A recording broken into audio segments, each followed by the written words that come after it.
And so as we close up Pride Month this year, there's actually something fairly significant happening in New Brunswick in terms of LGBTQ rights, especially trans rights, where Blaine Higgs, the Conservative Premier of New Brunswick, who's been in power for a few years now, he's kind of doing this like major rollback of a policy designed to protect trans and non-binary kids in New Brunswick schools. So earlier this year, Premier Higgs announced this review of the province's policy 713, which allowed trans and non-binary kids to be referred to by their preferred pronouns and names without being outed to potentially hostile parents. And initially, there wasn't really that much information. Like, we didn't really fully understand, like, even what the motive behind the change was, or in which direction they were planning to move in. But like, pretty quickly, it became fairly apparent when the premier started using, this very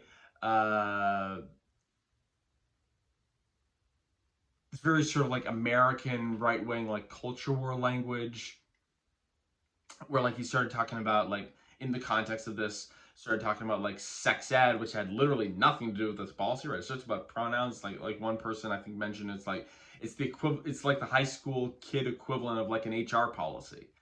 um and at one point he just like randomly accused the liberal opposition leader who was criticizing this policy, accused her of supporting drag queen story hour.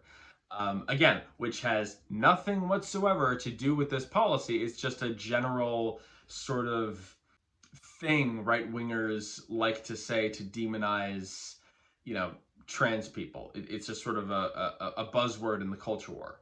And he's just been like frequently talking about like, parental rights and saying all this, saying this all about respecting the right of the parents, which like, yeah, it's become like pretty obvious which side of this he's on and why he was doing this at all. And so in the new version of the policy that was put out, I think like last month or maybe a couple months ago, he, kind of again shielded in this language about parental rights. It would require students to have their parents' permission in order to be referred to by the gender they identify with, which will be effectively outing a lot of these trans kids to their parents. And like, the whole point of a policy like this, as in the original version of the policy before he started messing with it, is to protect these kids, obviously primarily trans kids, make sure they feel safe at school, that it's a safe place for them to learn and grow and figure out who they are.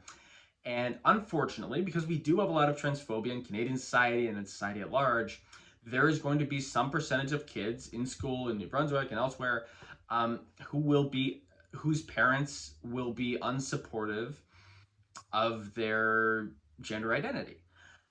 Like, whether they're like just particularly conservative or like more recently fallen into like internet rabbit holes and gone all turf or whatever, or just like very religious and traditional, like was talking about that town in Ontario, Norwich, earlier. And we know like so many stories, like heartbreaking stories of kids who come out as trans and their parents disown them, kick them out of the house. Like, I'm also thinking about like what that grandpa in Kelowna, BC did, where he was like yelling at that cis girl that he thought was trans, but who had a short hair and was asking to see proof that she had female genitals, and this like insane hate. Like, for a lot of these kids, outing them isn't just bad and stupid, but would literally put them in danger with their parents, with their family, or with other people. And like, this whole idea of parental rights, that it like Higgs keeps talking about, like this idea of like, parents have rights to know what their kids do in school. And like, no, I don't necessarily think like inherently, I don't believe you have like this inherent right over every aspect of your kid, and to know every single thing your kid's doing in every circumstance. And I think there are certain circumstances like here where the child's right to safety and well-being can supersede the parent's right to, know and control what's going on in that child's life. Like, and like, if your kid is trans or non-binary or gay and doesn't feel comfortable coming out to you yet, like, I think that might be on you. Like, I don't think we should have to force that kid to come out if he doesn't feel safe about it. And like another thing that makes me uncomfortable about this is when like you have people like Higgs and these right wingers make this huge deal about, the parents have a right to know that their kids changing their pronouns in school. Like, why? Why do they need the right to know that? Why is that so important? Like, why would parents get angry that their kid has a teacher call them by a different pronoun, or unless your base assumption is that being trans or non-binary is a bad thing, and a lot of these parents just don't want their kids to be trans. Like, that's the huge red flag here to me, right? And like, by the way, this policy, like the original version of this policy that's being reversed, it was passed by a conservative government. In fact, the same government that's doing this. It was signed by Higgs. So like, why is the premier, now doing this 180 on all this against this bill that he signed into law 3 years ago, or this policy, with no apparent until now, like no apparent signs of any issues yet with it. And so that has led to this significant revolt among his party caucus, the PC, Progressive Conservative Caucus, where nearly a third of the caucus, which is only like 8 MLAs, members of the legislature, but that is like a third of his conservative members in the legislature. And that actually includes 5 cabinet ministers who, so these 8 MLAs who sat out question period in protest and opposition, so sat out Parliament in protest and opposition to this gender identity policy, which is definitely like among all the depressing aspects of the story, of this very American-style culture war, using that kind of language, this kind of anti-trans scapegoat politics that we see so much in the U.S., with these governors passing anti-trans bills, banning gender-affirming care, banning drag, banning gender-affirming care even for people up to 25, not even just, children and minors. And you have this rhetoric from people like calling trans people demons or calling for the eradication of transgenderism. Like seeing that coming to Canada is definitely really scary and depressing. Not that transphobia and homophobia haven't, that these things haven't already existed in Canada. Like, of course it does. But like, like you see that in subtle and overt ways all the time. But now with this, you're starting to see it really seep its way into like Canadian electoral politics. Like in the US, basically every mainstream politician toes this line of, trans people to the devil, they're perverts, they're groomers, coming for your children, they're going to recruit and convert your children. They're an existential threat to Western society. All of this ridiculous stuff. But in Canada, that kind of very clear bigotry is generally confined to like random right-wing kooks, fringe groups, that uneducated comment from grandpa who's on Facebook too much, etc. But now, like, I feel like this is the most significant we've seen to try to get into mainstream Canadian like electoral politics. Like, I feel like I remember a school trustee in Ottawa, I think, who was like running on a sort of like anti-trans platform. I can't even remember if like he won or anything, or if that went anywhere. But like seeing like a whole like a premier of a whole province in Eastern Canada, that it's not even like where it's not even like what we think of as one of the much more conservative parts of Canada, like Alberta or wherever. Like that is very significant. But now here, like unlike in the US, where like like when the Republican Party started to go like very super crazy, unhinged far right, embracing this kind of demagogic politics, like when Trump was coming up. Like now, basically nobody challenges it, nobody fights against it.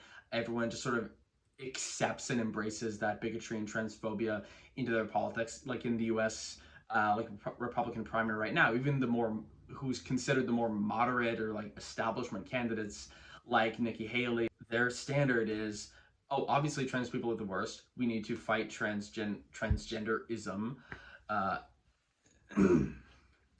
There's no question of it, right? There's no real decent, like non-awful people. But like here, we're actually seeing like these other conservatives, and seemingly this very significant portion of Blaine Higgs' own party, really strongly fighting back against this move to embrace this kind of extreme American-style scapegoat politics. And one of those people pushing back is actually Blaine Higgs' former education minister, who resigned that same year over these similar issues. He's now an independent MLA legislator, and he'd been going against him pretty aggressively since this stuff around policy 713 started coming up. And he was on CBC, I think, I think last that, yeah, the debate can be summed up with these two statements. First, parents should absolutely be included in every single possible way in their child's education and their life at school. But equally, there's a tiny number of kids for whom, if their parents are involved, there's a risk of harm, serious harm, and even death. And those are things which are why we have child protection laws that allow children to be taken away from their parents in some circumstances. But this is not an attack on parental rights. For young kids, this is simply a question of what name do they use.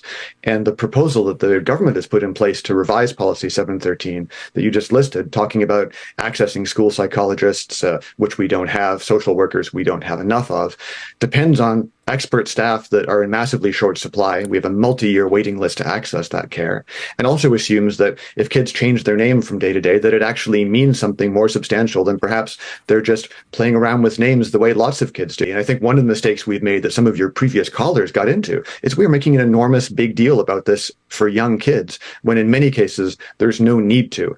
And absolutely, I understand why parents get upset about any suggestion they not be included fully in any area of their kid's life. But those are not the parents who were the goal of protection under the original version of Policy 713. It was those kids who the statistics show are absolutely vulnerable to potential abuse, to being kicked out of their homes, or even to being subjected to physical harm. And that is a tiny percentage of families and parents. And this policy no way impact the vast majority of parents who talk openly with their kids, have those sort of discussions, and talk about gender and sexual issues with their kids, which is the way it should be, especially at those young ages. Before the Higgs government announced these changes, when you were still a member of that government, when you were still a member of the cabinet, did you hear from parents who were concerned about the policy or wanted more information about their child's decision to use a different pronoun? No, the policy was signed in 2020 and rolled out in 2021 after a year of sort of prep work with the schools. And there wasn't a single complaint received between 2021 and when I resigned in October of 2022. And the only person who I heard who complained about it was the premier.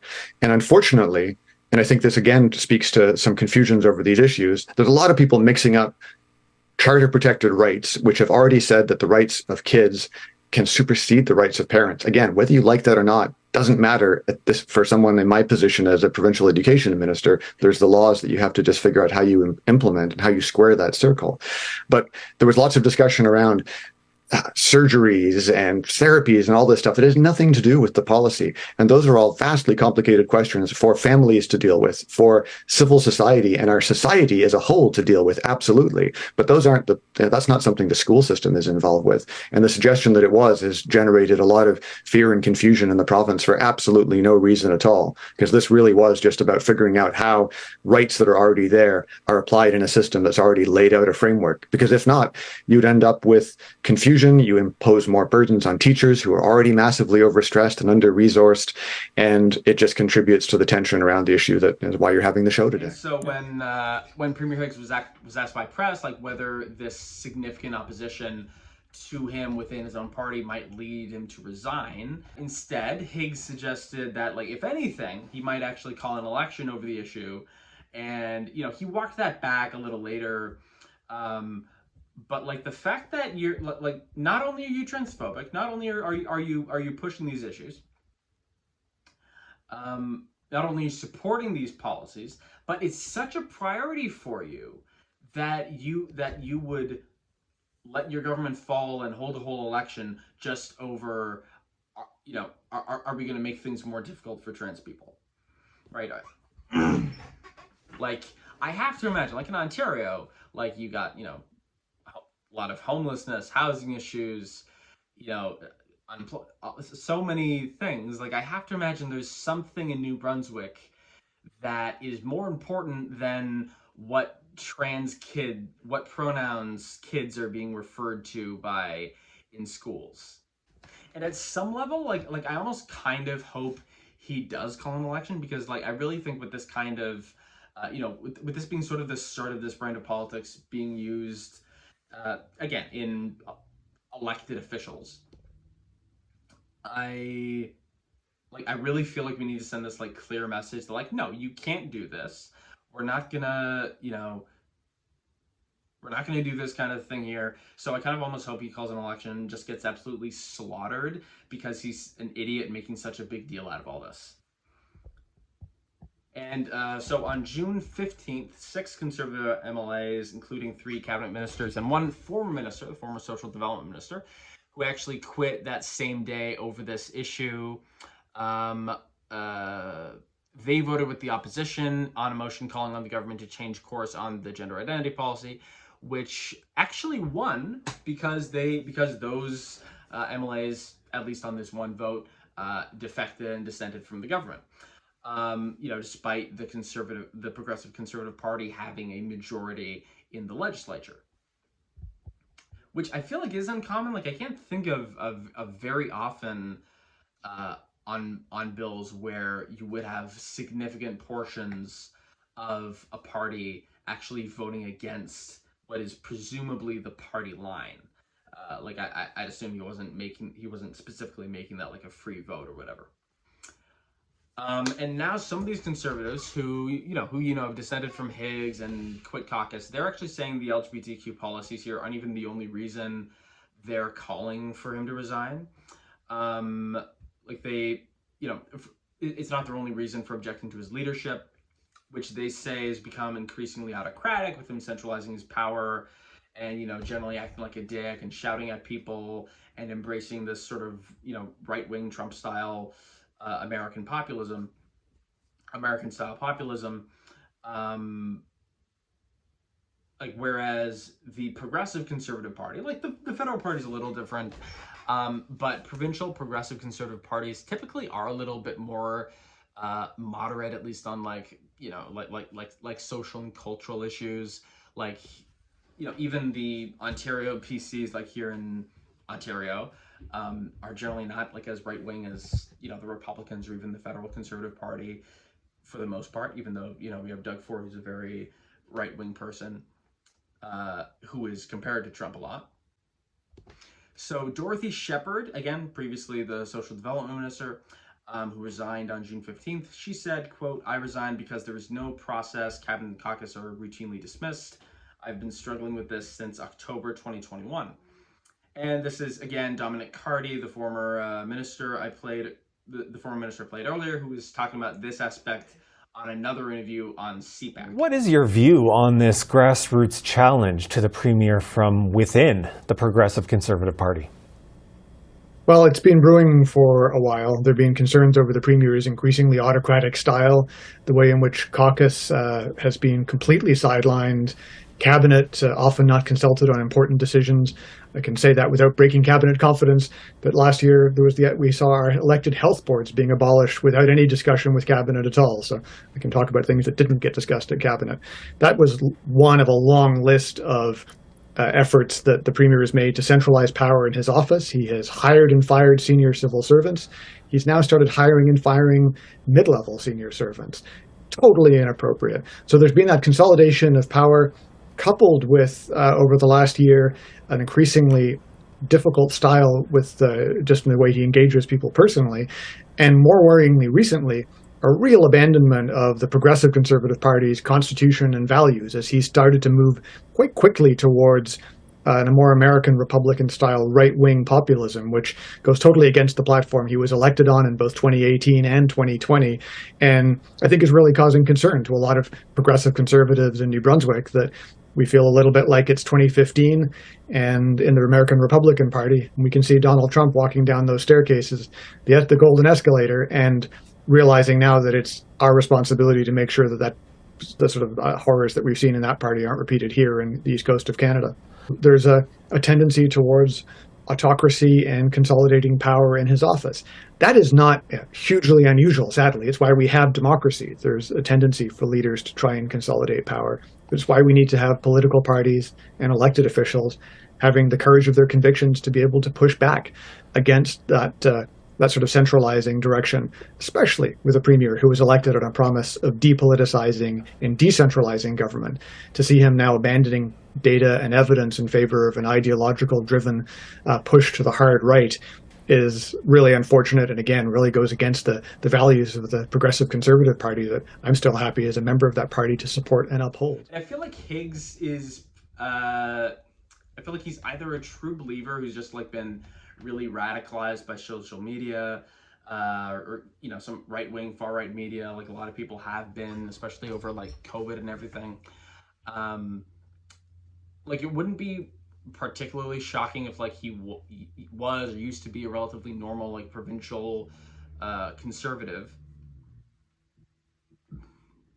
who are again typically a little more moderate on these social and cultural issues, and just became this kind of like American style right wing crank from whatever, being on Facebook too much or watching fake Fox News or Rebel Media or whatever.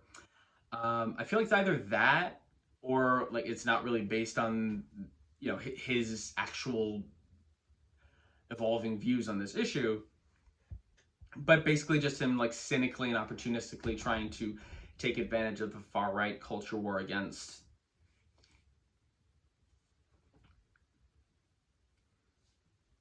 predominantly against queer people, the way we've seen so many conservative politicians, especially in the US, people like Ron DeSantis, very effectively use these kinds of wedge issues and scapegoats to distract and energize their people, their base, from,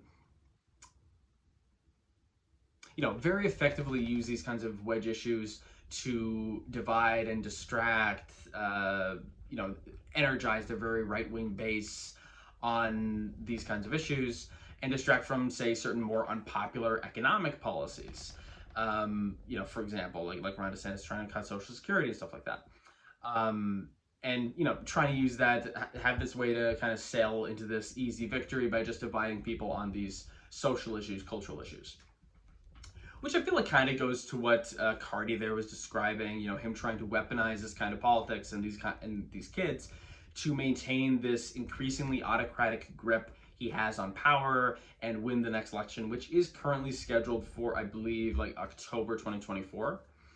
And like, but like at the same time, I feel like one thing Higgs probably has going against him is like, in terms of trying to replicate this kind of Trumpian style of politics, or like what we've seen in a lot of countries, they have their version of like a scapegoaty, fake right wing populism. Is like he's not exactly charismatic. Like he's very like almost stereotypically like dull Canadian politician. Like he's very boring to watch speak. Like no one's chanting and rioting for that guy. Yeah, and so now the party dissidents have actually submitted official papers for a leadership review. So a pretty good chance we will actually have some kind of leadership review, depending on whether the party grassroots is with Higgs or if they're with like the more moderate progressive conservatives, which I think is an open question. Like I have definitely seen, definitely through like social media and things, I think we've seen like an increasingly right wing. I think we have seen like an increasingly right wing Canadian conservative movement. Like we saw how much traction the truckers got and how many, say, federal members of parliament were supporting, the Freedom Convoy and those anti-vaxxers. Online, I see a lot of like very far of Canadian conservatives who are very far right and American style. Maybe it's a bit different in New Brunswick. Maybe like maybe Alberta conservatives are like that, but maybe you won't necessarily get that with New Brunswick or like Atlantic Canadian conservatives. But yeah, that to me is a pretty open question. So that'll be very interesting to see how that works out, if there is actually leadership review, and how well he does on it. Like it could be this first real test for this kind of, again, as I consider it, this sort of demagogic politics in Canada, and how successful or not necessarily they could be. Because Pierre Poilievre is also kind of trying to tap into that same thing. I don't think he's used language like as explicit as we've seen Higgs use. He is supporting Higgs. Like he, for instance, was like calling out Trudeau and saying he should butt out of, because Trudeau was criticizing this, and Poilievre was basically saying, you should butt out of this and let them do whatever. So yeah, that it'll be interesting to see how that pans out.